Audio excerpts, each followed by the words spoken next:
Yeah, I'm a little emotional right now.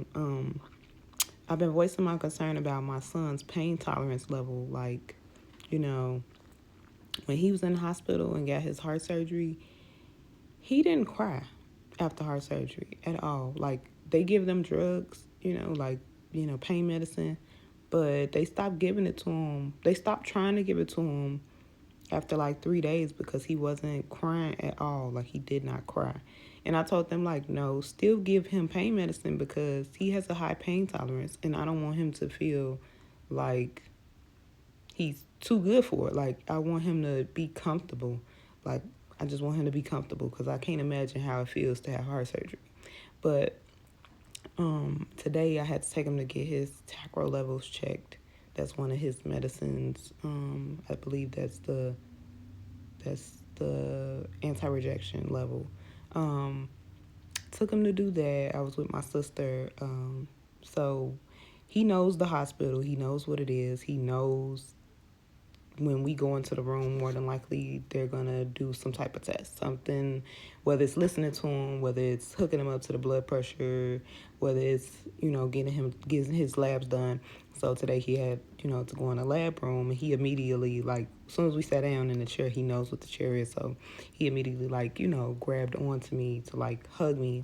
And I'm like, Jacoby, it's okay. Like, we gotta do this. Like, let's just get it done. Like, the faster we sit still and calm down, we can get it done. So he kind of like calmed down a little bit.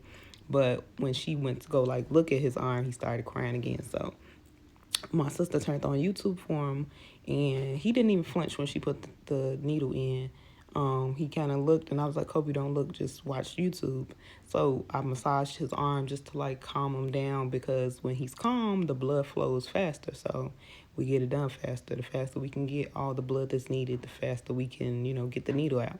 So after she was done, we got the needle out, and he started crying then. I'm like, it's already done, Jacoby.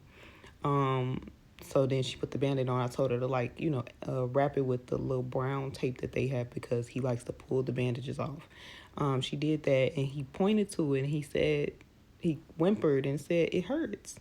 So I kind of like got, a little like flustered, because I'm like, he's never said like anything hurts before. He's never said that. So, he can fall, he can bump his leg or hit his head or something. He's never said like it hurts. He's never really even cried if he falls or anything like that. If he does cry, it'll be more so because he kind of like startled himself, not because he's actually hurting or in pain. So it kind of took me for like a loop. Like, is he actually starting to process what pain is?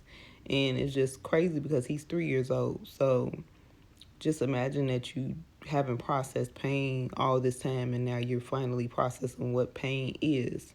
So I was really like worried about that up until then, but then I was like, maybe, because he's eating more, and like I said, food fuels your brain.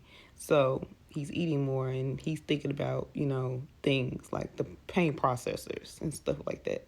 So that just really like took me for a loop, that he's processing it now, and it kind of made me like emotional, like he's really growing up before my eyes, and so many things that I was worried about before, I'm not worried about anymore. Like, I feel like he's gonna be okay.